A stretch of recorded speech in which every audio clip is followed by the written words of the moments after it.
L'évangile de la prospérité est un faux évangile.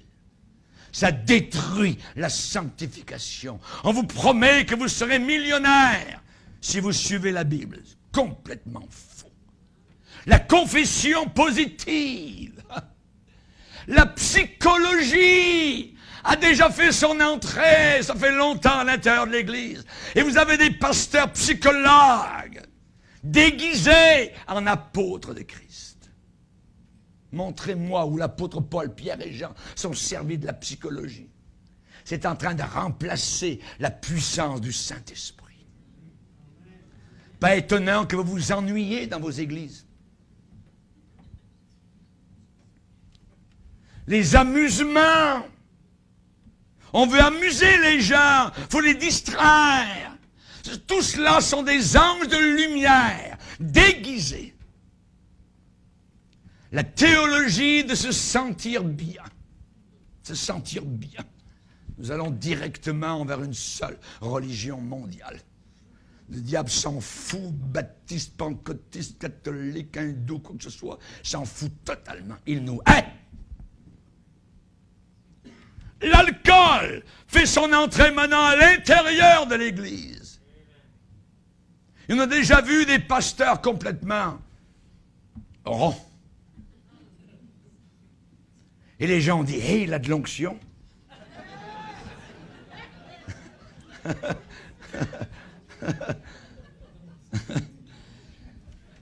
Ouvrez bien vos oreilles. Je parle d'apostasie.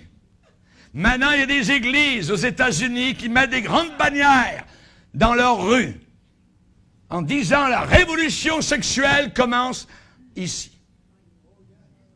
On a commencé à sortir les mots pornographie chrétienne. Satan, il faut que l'apostasie arrive. Réveillons-nous. C'est pas parce qu'il y a une église et quelqu'un avec une Bible en avant. Il faut vérifier. Seulement les chrétiens de type béréen pourront être réveillés, résisteront, seront mis dehors ou sortiront eux-mêmes de ces milieux abominables. C'est totalement l'antithèse, c'est aux antipodes du message de Jésus-Christ.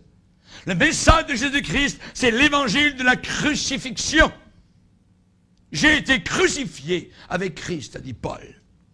L'évangile de Jésus est l'évangile du reniement de soi-même, pas l'estime de soi-même, le reniement de soi-même. Clouez le moi à l'autel.